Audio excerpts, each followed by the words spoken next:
Market capitalism is a natural way that people do business. I want something, you have it, I pay you for it.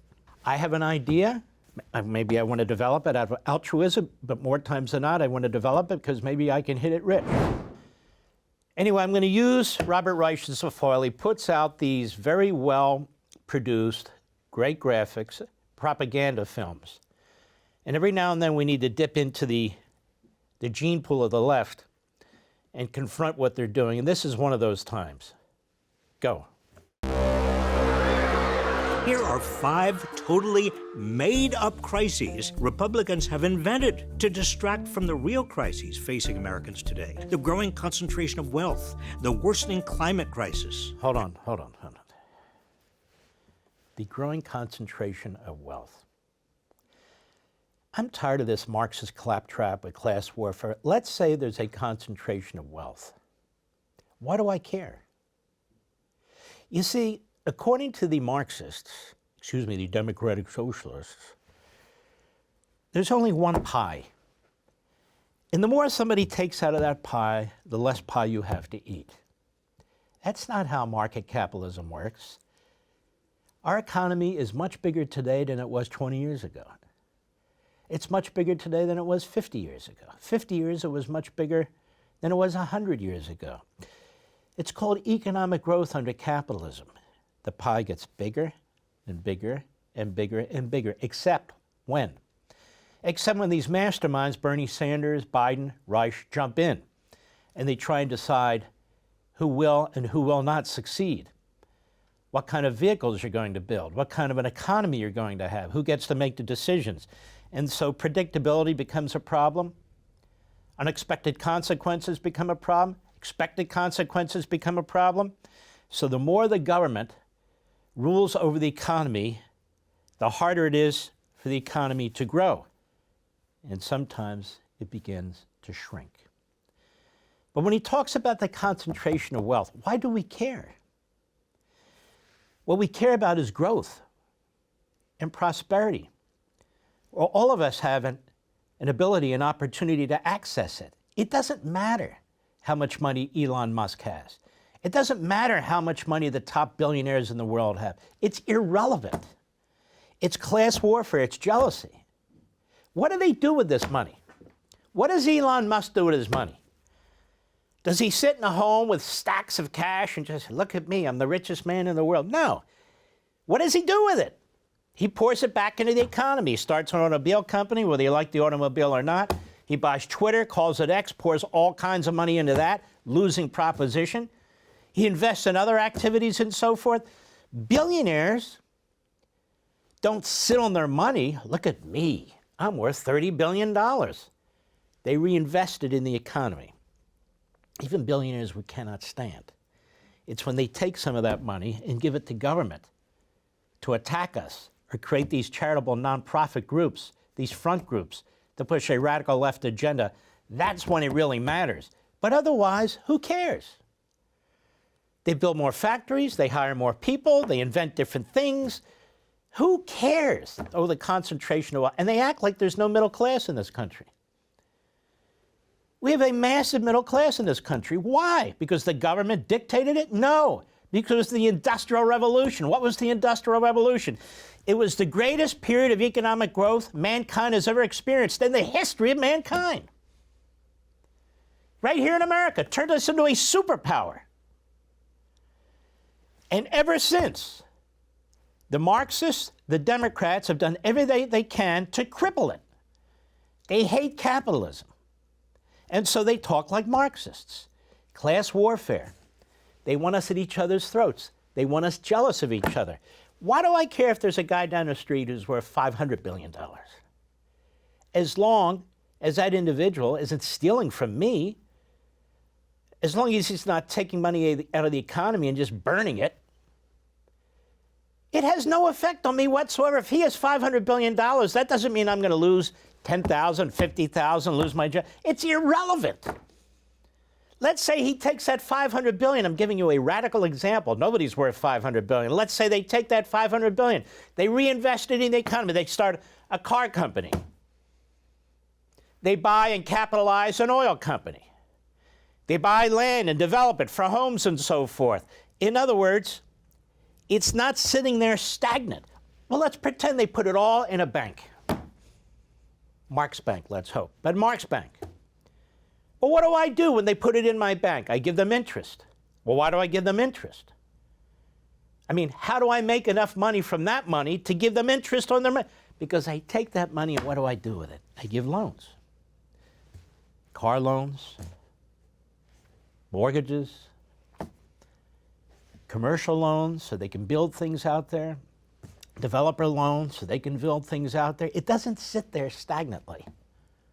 That's the problem with top-down government control of the economy. They don't know what's needed in one corner of the earth or another. They don't know what your county wants or what you want or some developer wants. Dispersed decision-making. This is the funny thing. They talk about the centralization of wealth, but they don't talk about the centralization of government that has control over more wealth than any other entity on the face of the earth.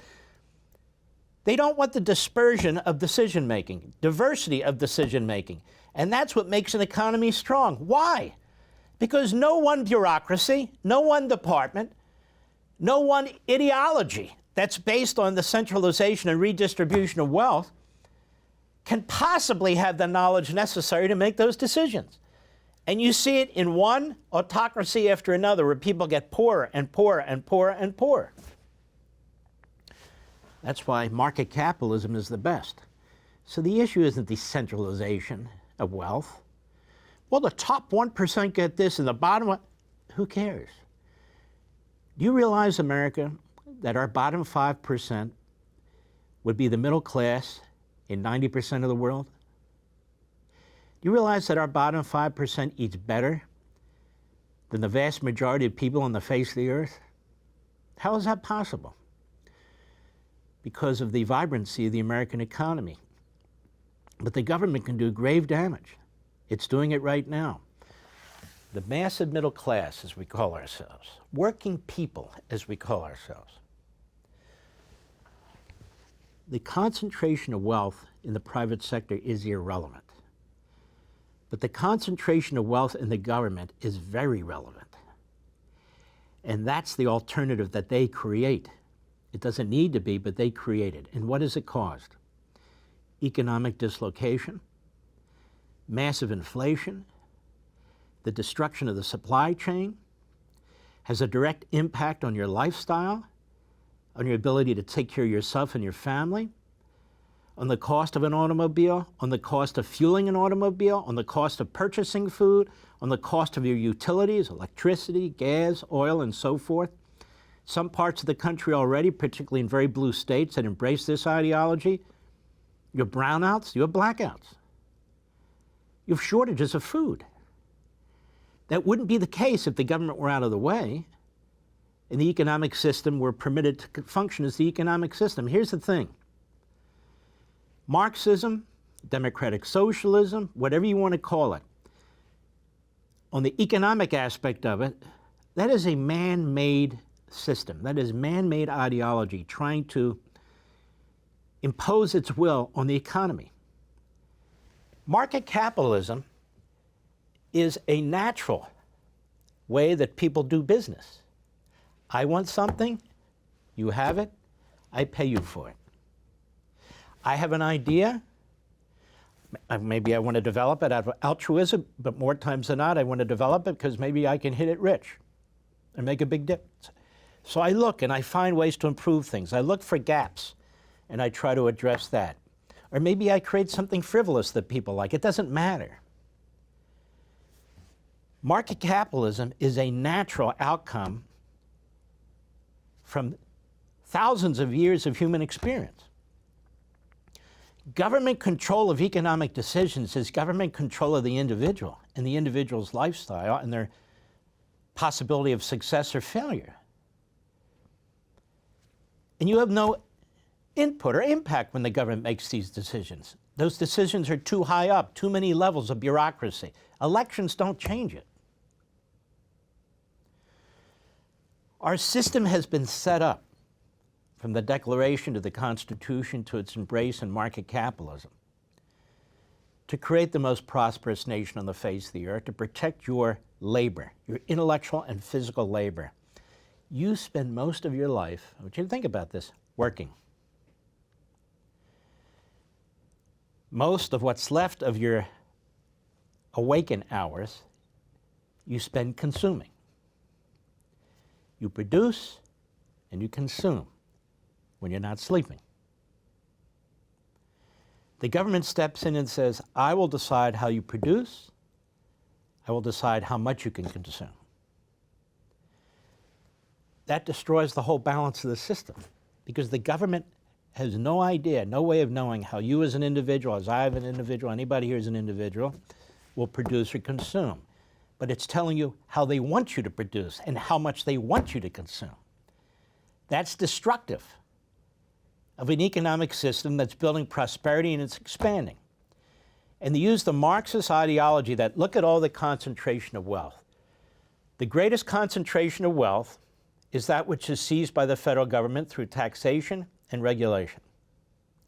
That is, through direct confiscation and through backdoor confiscation by controlling what you can or cannot do, what you can or cannot buy, and so forth and so on. And who are these masterminds? What makes them so smart? They're not smart.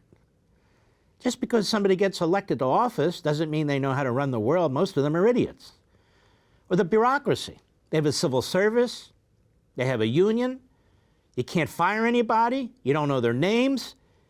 None of what they do is based on productivity. Very little of it's based on merit. These are the masterminds. These are the people who are going to rejigger society. But when you read their ideologies, when you read Marx, when you read Hegel, when you read Rousseau, to me those are the three bigs when it comes to centralized dictatorship and autocracy.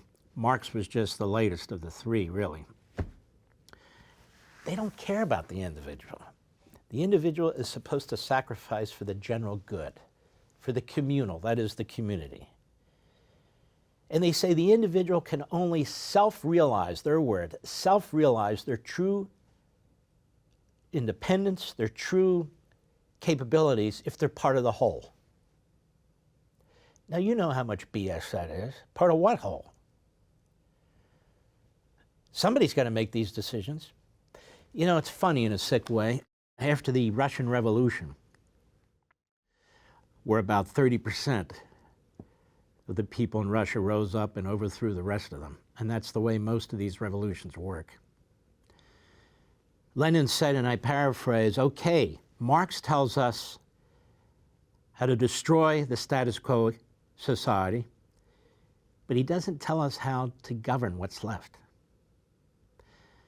In other words, he tells you in these broad, ambiguous concepts, materialism and all the rest, about the bourgeoisie, about the proletariat, and he has this ridiculous, really ending to his theory, where he talks about eventually the proletariat will throw off all the rest of these classes, particularly the bourgeoisie. The bourgeoisie would be like the landlord or the manager or the property owner.